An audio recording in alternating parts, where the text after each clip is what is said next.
Okay students, आगे continue करते हैं हम लोग। एडमिशन चैप्टर हमारा चल रहा था एंड लास्ट लेक्चर में मैंने केस सी जो है वो आपको करवाया था, जिसमें सेक्रीफाइस रेशियो क्वेश्चन में दिया हुआ था। ठीक है, यहाँ पे क्वेश्चन में ये रहा, इसमें सेक्रीफाइस रेशियो क्वेश्चन में आपको दिया हुआ था एंड आपको सबसे पहले सेक्रीफाइस फाइंड करना था एंड उसके बाद न्यू रेशियो ओल्ड रेशियो आता है हमारा।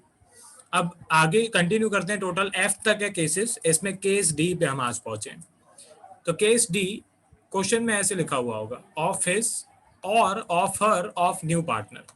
ठीक है, ऑफ न्यू पार्टनर सबसे इंपॉर्टेंट यहाँ पे जो लाइन है वो ये है, ऑफ न्यू पार्टनर। ठीक है, इसको मैं थोड़ा हाईलाइट कर देता हूँ क्योंकि ये सबसे इंपॉर्टेंट है। क्वेश्चन में लिखा हुआ होगा ऑफ हिज या क्वेश्चन में लिखा हुआ होगा ऑफ हर, पर डिपेंड करता है क्योंकि केस चेंज हो जाएगा। अगर यहाँ पे ऑफ न्यू पार्टनर लिखा हुआ है तो उसकी कैलकुलेशन कैसे होगी वो मैं अभी बताऊंगा। अगर यहाँ पे क्वेश्चन में ऑफ ओल्ड पार्टनर लिखा हुआ है तो कैलकुलेशन चेंज हो जाएगी। तो वापस से मैं रिपीट करता हूँ, क्वेश्चन में लिखा हुआ है ऑफ हिज और of her of new partner. आपको क्वेश्चन जब आप रीड करोगे तो ज्यादा अच्छी तरह से समझ में आएगा। क्वेश्चन में लिखा हुआ है A and B are partners sharing old ratio in the ratio 5:4। ये इनका ओल्ड रेशियो है, मैं नीचे लिख देता हूँ। ठीक है, यहाँ पे ओल्ड रेशियो इनका दिया हुआ है एंड 5:4 दिया हुआ है। ठीक है, 5:4 मतलब 5/9 एंड 4/9, ये इनका ओल्ड रेशियो क्वेश्चन में दिया हुआ है। फिर लिखा हुआ है कि they entered Mister C as new partner with 1/10 share in future profit and loss. Okay, तो फिर सी आ गया। ठीक है, यहाँ पे मैं लिख देता हूँ न्यू पार्टनर। ठीक है, न्यू पार्टनर इक्वल्स टू सी, सी जो है वो न्यू पार्टनर है एंड सी का शेयर इन्होंने दिया हुआ है 1/10। फिर ये सबसे इंपॉर्टेंट लाइन है, क्वेश्चन में यहाँ पे लिखा हुआ है C will receive 1/3 of his share, of his share. C will receive 1/3 of his share. अब यहाँ पे ये जो हिज है ये कौन है? ये सी है, क्योंकि क्वेश्चन में लिखा हुआ है C will receive 1/3 of his share from A and the remaining share from B. Okay, मतलब सी को 1/3 शेयर, उसके शेयर का मतलब 1/10 में से या 1/10 का 1/3 ए देने वाला है एंड बाकी जितना भी बच गया वो बी देने वाला है। अब ये क्वेश्चन ध्यान से समझना कैसे सॉल्व होता है। सबसे पहले मैं यहाँ पे लिखूंगा ए इज सेक्रीफाइस। ओके, एंड यहाँ पे मैं इक्वल्स टू में लिखूंगा सी का रेशियो। अब ए जो है वो कितना देने वाला है? सी को 1/3। ओके, अब सी का जो शेयर है वो आपको क्वेश्चन में दिया हुआ है 1/10। 1/10 का 1/3 मतलब 1/10 मल्टीप्लाई बाय 1/3, ये ए देने वाला है। ठीक है, यहाँ पे मैं कैलकुलेट करके लिख देता हूँ 1/30। मैं वापस से रिपीट करूँ, ये बहुत इंपॉर्टेंट है। C will receive 1/3 of his share, मतलब 1/10 का 1/3 ए देने वाला है। ठीक है, मतलब 1/30 जो है वो ए देने वाला है। सेक्रीफाइस ए का आपको दिया हुआ है। उसके नीचे यहाँ पे बी का सेक्रीफाइस भी फाइंड कर लेते हैं। मैं लिख देता हूँ बी सेक्रीफाइस के बी कितना देने वाला है। ठीक है, तो यहाँ पे क्वेश्चन में लिखा हुआ था कि जितना भी बच जाएगा वो बी देगा। ठीक है, तो टोटल 1/10 सी का शेयर है। 1/10 में से 1/30 जो है वो ए देने वाला है, तो बाकी जो बच जाएगा वो ऑब्वियसली बी देगा। यहाँ पे मैं नीचे भी 3 से मल्टीप्लाई करूंगा, ऊपर भी 3 से मल्टीप्लाई करूंगा, तो ये हो जाएगा 3 - 1। ठीक है, 3 - 1, 3 - 1 का मतलब होता है 2/30। तो ए का सेक्रीफाइस हमने फाइंड कर लिया 1/30, बी का सेक्रीफाइस हमने फाइंड कर लिया 2/30। सबसे इंपॉर्टेंट पॉइंट यहाँ पे ये है कि सी को 1/3 ऑफ हिज शेयर, मतलब सी के शेयर का मतलब 1/10 का 1/3 ए देने वाला है। ठीक है, अगर यहाँ पे क्वेश्चन में लिखा हुआ होता कि 1/3 ए अपने शेयर में से देगा तो क्या होगा वो इसके बाद वाले केस में। ठीक है, यहाँ पे लिखा हुआ है 1/3 सी को मिलेगा अब 1/10 का। ठीक है, C will receive 1/3 of his share from A, मतलब सी को 1/10 का 1/3 ए देने वाला है। मैं बार बार क्यों रिपीट कर रहा हूँ? क्योंकि इंपॉर्टेंट है। इस टाइप के केसेस जो हैं वो लॉन्ग सम में भी यूज होते हैं एंड ये केसेस सिर्फ मैं लॉन्ग सम्स के लिए नहीं सिखा रहा हूँ, आपको शॉर्ट सम्स में ऐसे क्वेश्चंस भी दे सकते हैं, तो अच्छी तरह से सीखो। अब दोनों का सेक्रीफाइस आ गया, उसके बाद न्यू रेशियो की कैलकुलेशन। ठीक है, तो new ratio equals to old ratio minus sacrifice. ठीक है, अगर गेन होता तो मैं प्लस कर देता। तो यहाँ पे स्टार्ट करते हैं कैलकुलेशन न्यू रेशियो की। तो ठीक है, तो new ratio of A. Okay, तो ए का जो ओल्ड रेशियो था वो था 5/9। अभी ए ने बलिदान कर दिया है 1/30 का। तो यहाँ पे 9 एंड 30, चलो मैं मल्टीप्लाई कर देता हूँ डायरेक्टली। यहाँ पे नीचे भी 9 से मल्टीप्लाई, ऊपर भी 9 से मल्टीप्लाई, एंड यहाँ पे नीचे 30 से मल्टीप्लाई, ऊपर भी 30 से मल्टीप्लाई। ओके, तो ए का रेशियो था 5/9, उसमें से उसने 130 ये रहा बलिदान दे दिया, सेक्रीफाइस दे दिया। तो अभी जो बच जाएगा ऑब्वियसली वो उसका न्यू रेशियो होगा। मल्टीप्लाई कर देते हैं, 9 इंटू 30 होता है 270। यहाँ पे मैं लिख देता हूँ 270, एंड न्यूमरेटर में 5 इंटू 30 होगा 150, माइनस 9 1 9। तो इसका आंसर आएगा इक्वल्स टू 141/270।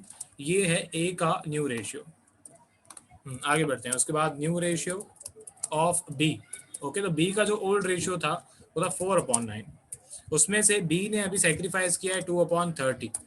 तो यहाँ पे भी नीचे 9 से मल्टीप्लाई करेंगे, ऊपर भी 9 से मल्टीप्लाई करेंगे, नीचे भी 30 से मल्टीप्लाई करेंगे, ऊपर भी 30 से मल्टीप्लाई करेंगे।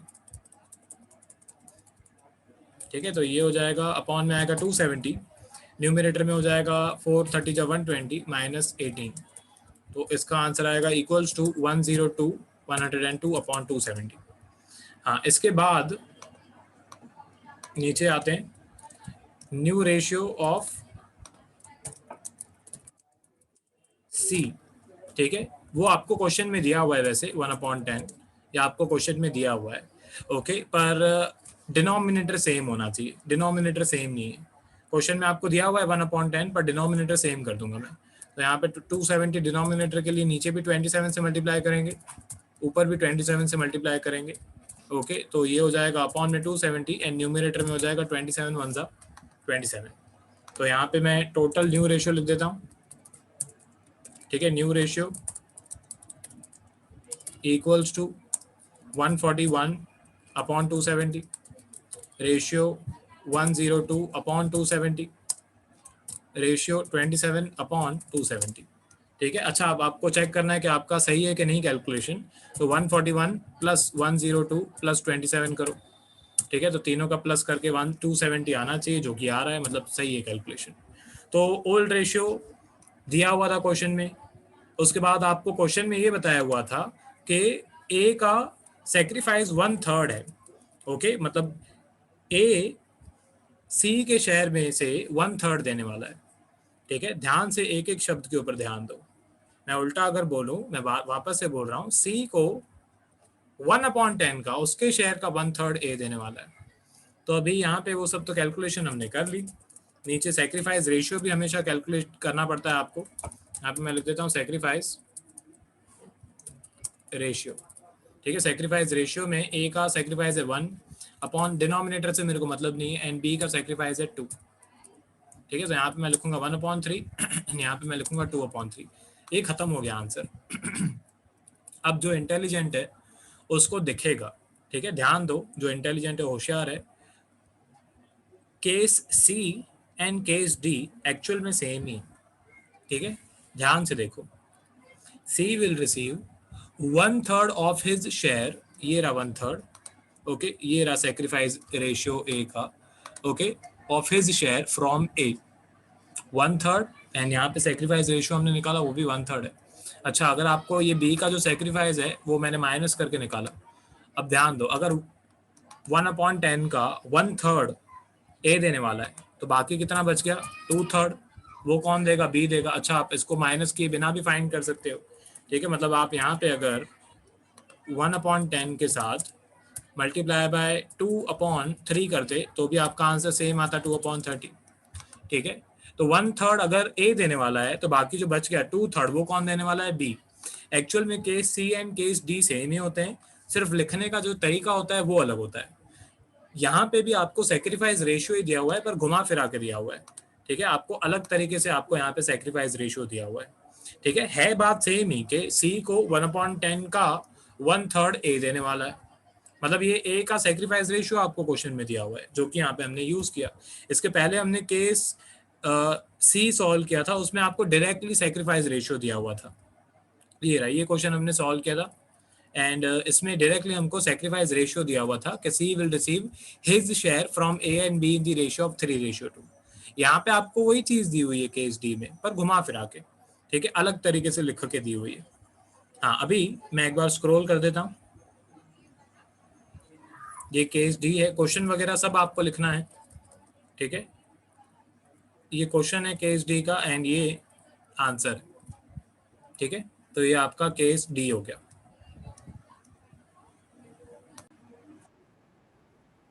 स्टूडेंट्स केस ई पे आ जाते हैं। अभी यहाँ पे आप देखोगे तो सेम ही चीज लिखी हुई है, ऑफ हिज और ऑफ हर, पर चेंज क्या है, ठीक है। चेंज ये है कि यहाँ पे पहले केस डी में लिखा हुआ था न्यू पार्टनर, पर अभी यहाँ पे लिखा हुआ है ऑफ ओल्ड पार्टनर।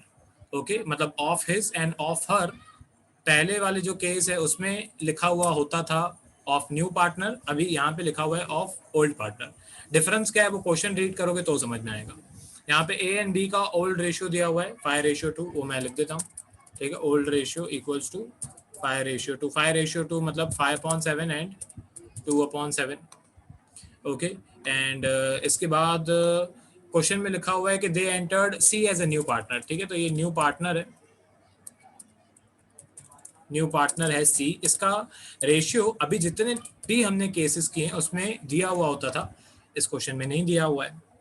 हाँ, उसके बाद आगे यहाँ पे लिखा हुआ है ए विल गिव, शब्दों का खेल है सारा ये। अगर आपने गलत इंटरप्रेट किया तो लॉन्ग सम तो आपका समझो कि बहुत सारी चीजें आपकी रॉन्ग हो जाएंगी, क्योंकि न्यू रेशियो की कैलकुलेशन, सेक्रीफाइस रेशियो की कैलकुलेशन, ये हर एक लॉन्ग सम में करनी पड़ती है।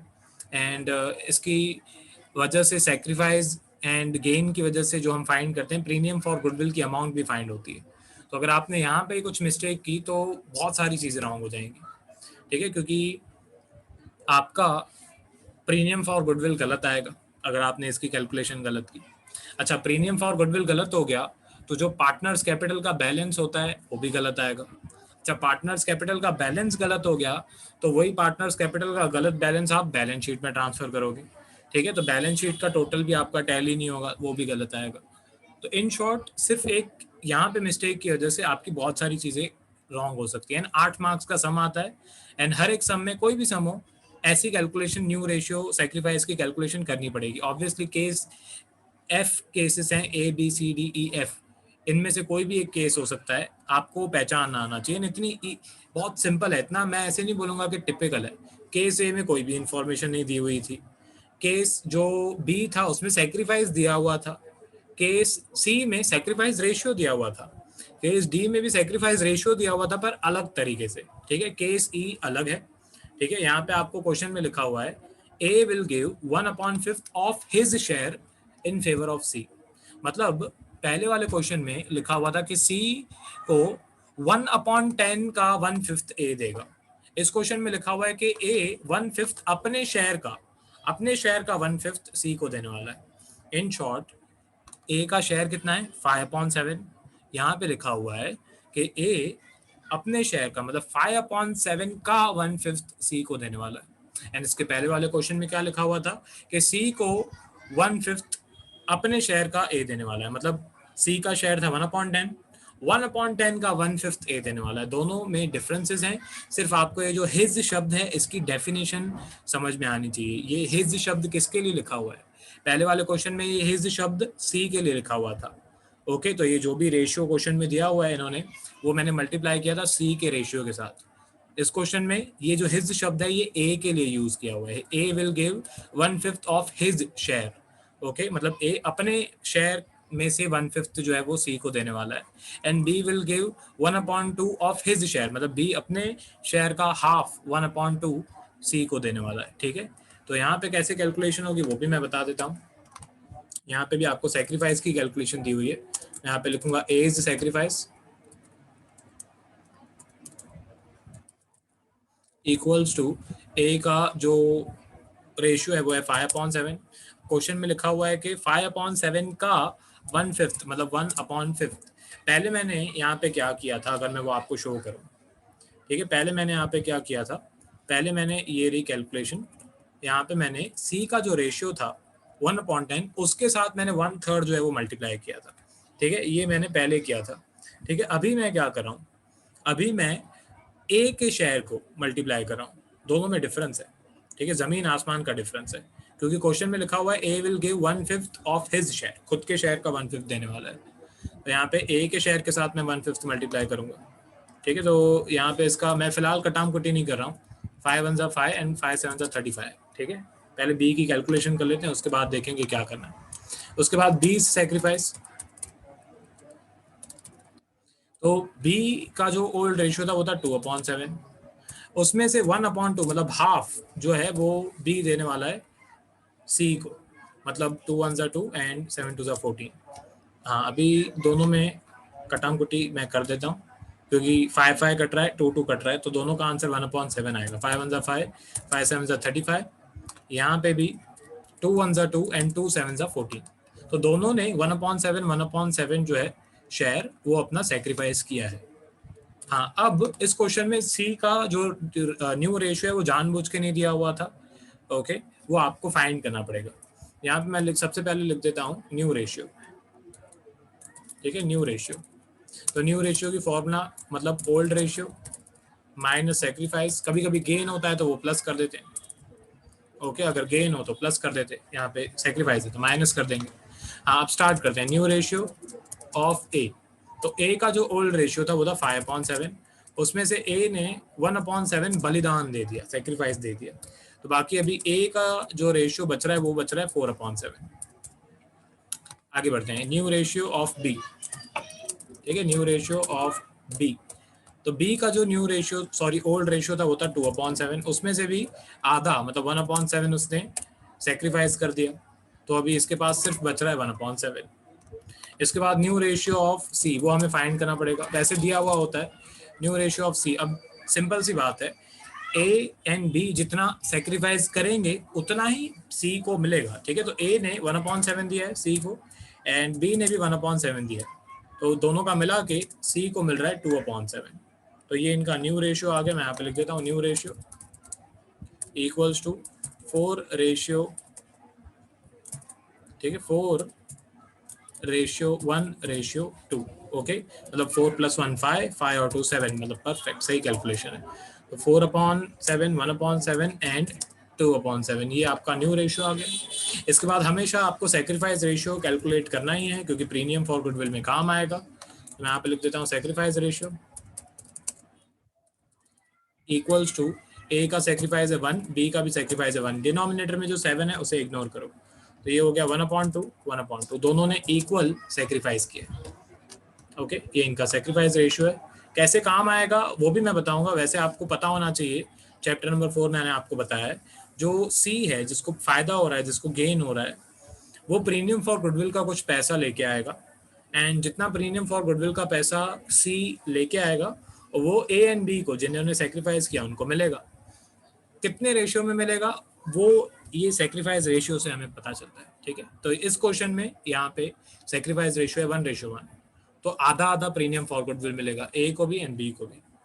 तो सेक्रीफाइस रेशियो बहुत इंपॉर्टेंट है, क्योंकि प्रीमियम फॉर गुडविल का कितना पैसा किसे मिलेगा वो इस रेशियो से पता चलता है, ठीक है। मैं एक बार स्क्रॉल कर देता हूँ, case E of his offer of old partner, ये इसका क्वेश्चन है, नीचे इसका आंसर है, सब कुछ लिखना है, क्वेश्चन भी लिखना है, ठीक है, रूल्स वाले पेजेस में।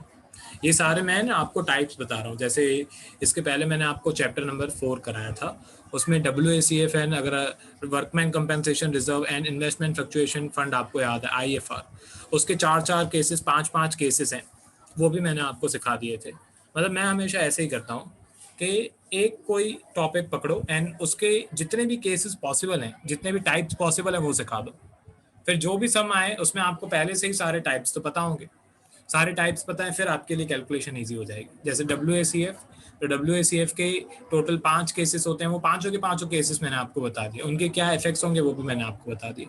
तो उसमें क्या होता है आपके लिए बाद में इजी हो जाएगा जब आप सम्स कर रहे होगे, ठीक है। तो ये केस नंबर E हो गया। इसके बाद एक लास्ट केस बचा है, केस F।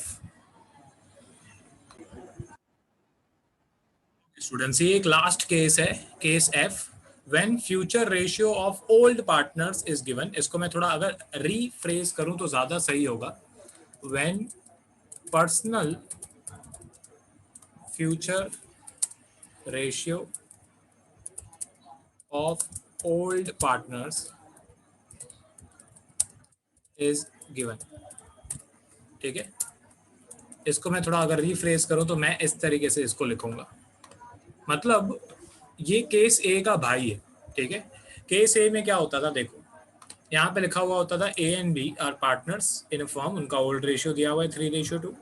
फिर they entered Mister C as a new partner with 1/7 share. इसके आगे जो ब्रैकेट में इंफॉर्मेशन है या कोई भी इंफॉर्मेशन है वो नहीं दी हुई होती थी, तो वो केस वो ए है। ओके, उसमें क्या करते हैं वो मैंने आपको बता दिया है। पहले सपोज करते हैं प्रॉफिट 1, फिर रिमेनिंग प्रॉफिट फाइंड करते हैं। ठीक है, जैसे यहाँ पे अगर सिर्फ इतनी इंफॉर्मेशन दी होती तो मैं सपोज करता कि ₹1 प्रॉफिट है, उसमें से 1/7 जो है वो सी ले गया, तो बाकी जो बच गया मतलब 6/7। ठीक है, जो बाकी बच गया 6/7 वो ए एंड बी को मिलेगा। अब हमारी प्रॉब्लम केस ए में क्या थी, हमारी प्रॉब्लम केस ए में ये थी कि रिमेनिंग प्रॉफिट है 6/7, इस 6/7 का कितना पार्ट ए को मिलेगा एंड कितना पार्ट बी को मिलेगा वो हमें नहीं बताया हुआ था। अगर मैं आपको केस ए में लेके जाऊं, ठीक है 2 मिनट में मैं केस ए में ऊपर लेके जाता हूं आपको, जो मैंने आपको सिखाया है, केस डी, केस सी, केस बी, ये रहा केस ए। ठीक है, ये इंपॉर्टेंट है केस एफ समझने के लिए। ठीक है, तो यहाँ पे हमने क्या किया था, यहाँ पे आपको ओल्ड रेशियो दिया हुआ था, सी का रेशियो दिया हुआ था, बस और कुछ नहीं दिया हुआ था। तो सबसे पहले मैंने अज्यूम किया था कि प्रॉफिट है हमारा ₹1, उसमें से रिमेनिंग ₹1 में से 1/6 जो है वो सी ले गया, बाकी 5/6 बचा। अब 5/6 की प्रॉब्लम हमारी ये थी कि इसमें से ए को कितना मिलेगा एंड इसमें से बी को कितना मिलेगा, वो क्वेश्चन में बताया हुआ नहीं है। तो मैंने ऐसा अज्यूम किया था कि जो इनका ओल्ड रेशियो है 3:2, ये 5/6 जो है वो इनको उतने ही रेशियो में मिलने वाला है, मतलब ये 5/6 का 3/5 ए को मिलेगा एंड ये 5/6 का 2/5 जो है वो बी को मिलेगा। ठीक है, अगर कोई इंफॉर्मेशन नहीं दी हुई हो तो, वैसे इसकी मैंने ट्रिक भी आपको बताई थी। ठीक है, अब जो केस एफ हम कर रहे हैं उसकी स्टोरी थोड़ी अलग है। ठीक है, केस एफ में एक्चुअल में आपको इंफॉर्मेशन दी हुई है, मैं आपको बताता हूँ। ठीक है, केस एफ में पहुंच जाएं, केस ई एंड ये रहा केस एफ। ठीक है, तो ये केस एफ है, इसमें आपको इंफॉर्मेशन दी हुई है, ध्यान दो क्वेश्चन में लिखा हुआ है ओल्ड पार्टनर्स, ओल्ड रेशियो 3:2, सी का रेशियो है 1:7। फिर क्वेश्चन में लिखा हुआ है A and B have decided to share future profit and losses in the ratio of 5:2 between themself, मतलब ये इनका पर्सनल फ्यूचर रेशियो दिया हुआ है। बहुत सारे स्टूडेंट्स क्या समझते हैं, ये मिस्टेक है, ये नहीं करनी है। बहुत सारे स्टूडेंट्स क्या करते हैं यहाँ पे, वो समझते हैं कि ये ए एंड बी का न्यू रेशियो दिया हुआ है एंड फिर वो लोग सोचते हैं कि सी का तो न्यू रेशियो दिया ही हुआ है। तो बहुत सारे स्टूडेंट्स ऐसे लिख के आते हैं कि ए का रेशियो 5, ओके, बी का रेशियो 2 एंड सी का रेशियो 1, मतलब ऐसे लिख के आते हैं 5:2:1। अगर आप ऐसे लिखते हो तो ये बहुत बड़ी मिस्टेक है, बहुत सब रॉन्ग हो जाएगा आगे, वो भी मैं आपको बता चुका हूँ। ऐसे नहीं करना है। ठीक है, ये इनका personal ratio, A and B का पर्सनल रेशियो दिया हुआ है।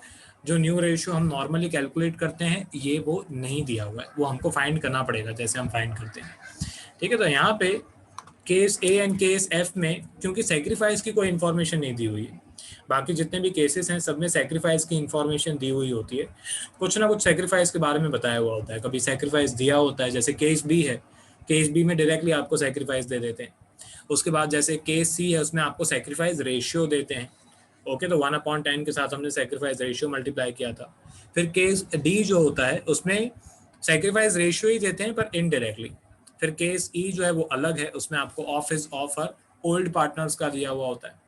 एंड ये केस एफ है, इसमें आपको कोई भी सेक्रीफाइस की इंफॉर्मेशन नहीं दी हुई है। ठीक है, सेक्रीफाइस की कोई इंफॉर्मेशन यहाँ पे आपको नहीं दी हुई है। तो जब भी सेक्रीफाइस की कोई इंफॉर्मेशन नहीं देते हैं ना, तब हमको सपोज करना होता है प्रॉफिट को 1। तो मैं यहाँ पे सपोज करूंगा, मैं यहाँ पे अज्यूम करूंगा कि टोटल प्रॉफिट, ठीक है, suppose the total profit is equals to ₹1। ₹1 हमारा क्या है, टोटल प्रॉफिट। अब 1 रुपए के टोटल प्रॉफिट में से सी कितना लेके जाने वाला है 1/7। तो जो रिमेनिंग बच जाएगा,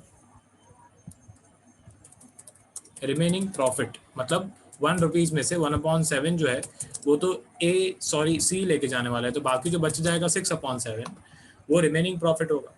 अब ये 6/7 केस ए में हमको नहीं पता था कि ए को कितना मिलेगा, बी को कितना मिलेगा। यहाँ पे हमको पता है, यहाँ पे क्वेश्चन में आपको यहाँ पे आपको क्वेश्चन में बताया हुआ है कि ए एंड बी को फ्यूचर प्रॉफिट एंड लॉस 5:2 है। मतलब ये 6/7 जो है ये ए एंड बी 5:2 में डिस्ट्रीब्यूट करेंगे। उनका ये पर्सनल रेशियो आपको क्वेश्चन में दिया हुआ है। यहाँ पे मैं नीचे लिखता हूँ एज शेयर, ए को कितना मिलेगा, ठीक है। ये डायरेक्टली ए का न्यू रेशियो आप बोल सकते हो, ठीक है, एज न्यू रेशियो। तो ए का जो मैं ऐसे बोल सकता हूँ 6/7 जो है ये बचा हुआ प्रॉफिट है, रिमेनिंग प्रॉफिट है, उसमें से ए का जो शेयर है वो ये रहा 5:2। 5:2 मतलब 5/7 एंड 2/7। तो ए को मिलने वाला है 5/7, मतलब 5 6 30 एंड 7 7 49, ठीक है। उसके बाद बीज न्यू रेशियो, वो मैं यहाँ पे लिख देता हूँ बीज न्यू रेशियो, ठीक है। तो बी का जो न्यू रेशियो है वो होगा 6/7 बचा हुआ प्रॉफिट। इसमें से बी को कितना मिलने वाला है, तो बी को मिलने वाला है 2/7, मतलब 6 2 12 7 7 49, इतना बी को मिलने वाला है। अच्छा, अब सी का जो न्यू रेशियो है वो क्वेश्चन में दिया हुआ है एक्चुअली, ठीक है। सीज रेशियो, हमेशा सी का तो न्यू रेशियो ही होता है क्योंकि पहले 0 था रेशियो, अभी जितना भी मिलेगा वो न्यू रेशियो ही होगा। तो ये दिया हुआ है क्वेश्चन में 1/7। डिनोमिनेटर में इक्वल बना देता हूँ, नीचे भी 7 ऊपर भी 7 से मल्टीप्लाई, ठीक है। तो ये हो जाएगा 7 1 7 अपॉन में 7 7 49। तो ये इनका न्यू रेशियो आ गया, ठीक है। वो मैं यहाँ पे लिख देता हूँ, न्यू रेशियो इक्वल्स टू 30:12:7, ठीक है। अब आप प्लस करके भी देख सकते हो, 30 + 12 42, 42 + 7 49, मतलब परफेक्ट जा रहे हैं हम लोग, ठीक है। सबके अपॉन में आएगा 49, यहाँ पे भी आएगा 49, यहाँ पे भी आएगा 49। तो ये हमारा न्यू रेशियो आ गया सबका। इसके बाद सेक्रीफाइस, यहाँ से इजी है, ठीक है। यहाँ से सेक्रीफाइस फाइंड करना बहुत सिंपल है। सेक्रीफाइस की फॉर्मूला होती है sacrifice equals to old ratio minus new ratio, ठीक है, सन SON। तो सबसे पहले स्टार्ट करते हैं सेक्रीफाइस ऑफ ए, ठीक है। Sacrifice of A equals to A का जो ओल्ड रेशियो था, ओके, ओल्ड रेशियो मैंने लिखा नहीं है, ओल्ड रेशियो 3:2 आपको दिया हुआ है, यहाँ पे मैं लिख देता हूँ ओल्ड रेशियो इक्वल्स टू 3:2, मतलब 3/5 एंड 2/5, ओके। तो ए का जो ओल्ड रेशियो था वो आपको क्वेश्चन में दिया हुआ है 3:2, मतलब 3/5 इसका ओल्ड रेशियो है, माइनस न्यू रेशियो आपको ए का क्वेश्चन में हमने फाइंड किया, ये रहा 30/49 दिया हुआ है, 30/49। तो इसका एलसीएम करेंगे, यहाँ पे नीचे 5 से मल्टीप्लाई करना पड़ेगा, ऊपर भी 5 से मल्टीप्लाई करना पड़ेगा, यहाँ पे 49 से मल्टीप्लाई करेंगे, ऊपर भी 49 से मल्टीप्लाई करेंगे, ठीक है। साइड में आ जाते हैं, 5 × 49 ये होता है 245। इसकी कैलकुलेशन मैं थोड़ी नीचे कर देता हूँ, इक्वल्स टू डिनोमिनेटर में हो जाएगा 245, न्यूमिनेटर में 3 × 49 ये होता है 147, माइनस 35 ये होता है 150, ठीक है। तो इसका तो आंसर माइनस में आ रहा है भाई का, ओके। तो इसका आंसर आ रहा है -3/245। अब सेक्रीफाइस का आंसर जब माइनस में आए तो उसे हम बोलते हैं गेन। तो यहाँ पे पहली बार, ओके, अभी किसी पार्टनर के आने की वजह से किसी ओल्ड पार्टनर का नुकसान नहीं, उसका फायदा हुआ, ठीक है। तो सी के पार्टनर के आने की वजह से ए का वैसे सेक्रीफाइस होना चाहिए था, पर ए का ऊपर से फायदा हो गया, गेन हो गया, ओके। आगे बढ़ते हैं, सेक्रीफाइस ऑफ बी।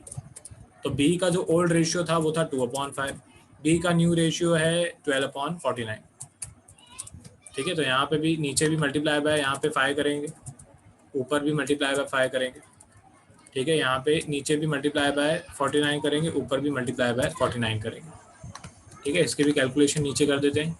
तो डिनोमिनेटर में हो जाएगा 245, न्यूमिनेटर में 49 मल्टीप्लाई बाय 2 ये होता है 98, माइनस 12 फायजा ये होता है 60। तो 98 - 60 करेंगे, ओके। तो ये आएगा, मैं साइड में कर ही देता हूँ, 98 - 60 38 इक्वल्स टू 38/245। ये है बी का सेक्रीफाइस। अब यहाँ पे इंटरेस्टिंग पॉइंट ये है, सेक्रीफाइस रेशियो इंटरेस्टिंग है, सेक्रीफाइस रेशियो। अब ध्यान दो, अगर आप यहाँ पे देखो तो ए का तो कोई सेक्रीफाइस हुआ ही नहीं है, ए का ऊपर से गेन हुआ है, तो यहाँ पे मैं लिखूंगा ए का सेक्रीफाइस है 0। अब बी का सेक्रीफाइस जो है वो है 38, पर अगर आप ऐसे लिखोगे ना 0:38 तो वो गलत है, क्योंकि पूरा का पूरा जो सेक्रीफाइस है वो बी नहीं किया है, तो यहाँ पे आप लिखोगे 1। ए ने कुछ सेक्रीफाइस नहीं किया, एंड जितना भी सेक्रीफाइस किया वो बी नहीं किया, तो सारा का सारा जो प्रीमियम फॉर गुडविल आएगा वो बी को ही मिलेगा। एक्चुअल में जब सिर्फ एक पार्टनर का सेक्रीफाइस होता है ना, तब हमको सेक्रीफाइस रेशियो कैलकुलेट करना ही नहीं चाहिए। क्यों? क्योंकि यहाँ पे सिर्फ बी ने ही सेक्रीफाइस किया है, बी ने ही बलिदान किया है। ओके, ए का तो कोई बलिदान है नहीं, वैसे ही सी का तो कभी हो भी नहीं सकता है, क्योंकि वो न्यू पार्टनर है, वो आ रहा है, तो जितना भी उसे शेयर मिलने वाला है वो उसका प्रॉफिट ही होने वाला है। ठीक है, तो वैसे सेक्रीफाइस रेशियो कैलकुलेट करना ही नहीं चाहिए केस एफ में, सॉरी केस एफ में नहीं, इस टाइप के सम में। पर फिर भी मैंने यहाँ पे लिख दिया है 0:38 नहीं लिखना, पूरा का पूरा जो शेयर है वो बी को ही मिलेगा प्रीमियम फॉर गुडविल का, तो मैंने यहाँ पे लिख दिया 1। तो ये आपके केसेस हो गए रेशियो के। मैं एक बार स्क्रॉल कर देता हूँ। ठीक है, ये केस एफ, क्वेश्चन लिखना है, सब कुछ लिखना है पॉज करके, एंड ये उसका आंसर।